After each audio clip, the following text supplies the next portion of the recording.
Hello जी, नमस्कार। बड़े दिनों बाद दोबारा से कुछ गॉसिप करेंगे। तो जी, रिलेशनशिप बहुतों ने निभाए, रिलेशनशिप बहुतों ने किए, बट कोई इस बात को आज तक समझ पाया क्या कि रिलेशनशिप में कभी भी अकेला टाइम होता ही नहीं है। रिलेशनशिप हमेशा टू वे होता है। देखो, एक गिनती थी ना, रिलेशनशिप मैथ की तरह होता है कि मैथ्स में होता है ना कि अगर आप 1000 की गुणा 0 से कर रहे हो तो इन द एंड 0 ही हो जाता है। अगर आप 1 की गुणा 0 से कर रहे हो तो वो 0 ही निकल के आता है, तो आंसर इज 0। 10 की गुणा 0 से कर रहे हो तो वो 0 ही होता है। ऐसे ही एफर्ट्स की बात होती है। रिलेशनशिप में एफर्ट्स भी ऐसे ही वर्क करते हैं। अगर दोनों साइड से उतने ही हैं तो वो ग्रो करेंगे। लाइक 2 इंटू 2 होगा तो 4 बनेगा, लेकिन अगर 1 इंटू 0 होगा तो वो 0 ही बनेगा। तो एफर्ट भी ऐसे ही है। 2 आप कर रहे हो, 2 वो करेगा तो 4 बन पाएंगे।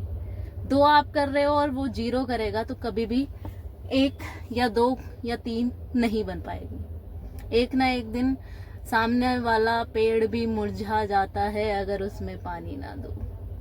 तो पेड़ लगाना ही काफी नहीं होता है, पेड़ को लगाकर उसको धूप, छांव, पानी, कीड़े मकोड़ों से बचाना, हर चीज जरूरी होता है। रिलेशनशिप तो बहुत लोग कर लेते हैं, बट उसकी नीड को वो समझ ही नहीं पाते कि पेड़ को लगाकर छोड़ देना ही काफी नहीं है। उसके पास जाना पड़ता है, उसको संवारना पड़ता है, उसकी जरूरत भी देखनी होती है। अगर आपकी जरूरत आम खाना है तो उसके लिए उस पेड़ को उतना ग्रो करना पड़ेगा या उसको इतना बढ़ाना पड़ेगा कि वो आम तो दे दे। तो ऐसे ही कभी भी एक साइड से रिलेशनशिप नहीं चल पाता है। दूसरी बात ये, अगर लड़कों को ज्यादा समझाने पे आए ना और मांगने पे आए उनसे कि क्या कमी लग रही है, तो वो पता है क्या करेंगे? देवी माता, हमें आज समझ में आया कि हम कितने बुरे हैं और मैं तेरे साथ कितना बुरा कर रहा हूँ। अगर लड़की उसे उस कमियों को गिनवाएगी तो उनका आंसर इस तरह से निकल के आता है। यार एक बात बताओ, जब इस बात को सुनने के लिए थोड़ी ना बैठी होती है आपकी बंदी, वो इस बात को सुनने के लिए बैठी होती है, या वो इसलिए आपसे कह रही होती है क्योंकि उसने पूरी दुनिया में सबसे कहना बंद कर दिया होता है। तो जो देवी माता वाला कॉन्सेप्ट है ना, और आपका निकल के आता है कि हाय मैं इतना गंदा आदमी हूँ, तेरे साथ मैंने इतना बुरा कर दिया, अब जा तू अपने लिए दूसरी जगह ढूंढ ले, मेरी तरफ से तू फ्री है। ये कॉन्सेप्ट अगर रिलेशनशिप में वर्क करता तो फिर आप एक बात बताओ, अगर आप लड़की के साथ एक रिलेशनशिप में आए हो तो उसका रोना, उसका हंसना, उसका बोलना, उसको आपको टोकना, सब कुछ रखना पड़ेगा ना उसके साथ में। वरना इतना ही प्रैक्टिकली अगर आपको चाहिए था तो एक आदमी के साथ रिलेशन कर लेते। आदमी होते ही प्रैक्टिकल है, उनको जरूरत ही नहीं होती है इमोशन की, बहुत कम होती है, और उसको निकालने के लिए भी एक औरत की ही जरूरत होती है। तो इस तरह से अगर आपको रहना था तो आप एक आदमी के साथ, दोस्तों के साथ ही रह लेते। दोस्त भी तो होते हैं ना, दुख सुख तो वो भी सुन लेते हैं।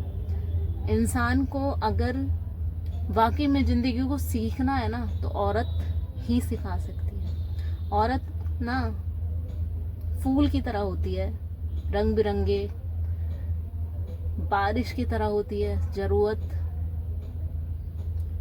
और दुनिया में भरी हुई जितनी भी खुशियां है ना वो औरत का स्वरूप है। माँ बनने से लेकर बाप बनाने तक, या घर में रोटी लाने का काम औरत ही करती है। आटा नहीं खा सकते आप, दाल नहीं खा सकते, कितने दिन बाहर का खाना खाओगे यार? तो इस बात को भी समझो ना, और कोशिश यही करें कि अगर रिलेशनशिप में आए हैं, पता है, हंसना, बोलना, सोना, रोना, अगर वो है आपके पास तो उसका सब कुछ आप तक होगा, और आपको वो रखना है अगर उससे, तो आपको जेन्युइन में ये समझना पड़ेगा कि ड्रामेबाजी नहीं है, ये ड्रामेबाजी नहीं है, वो आपकी हो चुकी है। और क्या ही कर सकते हैं, अगर नहीं समझता तो कोई, इसका मतलब वो रिलेशनशिप बेकार ही है, तो आप उससे निकल जाइए। अगली वीडियो में कुछ और बात करेंगे। बाय।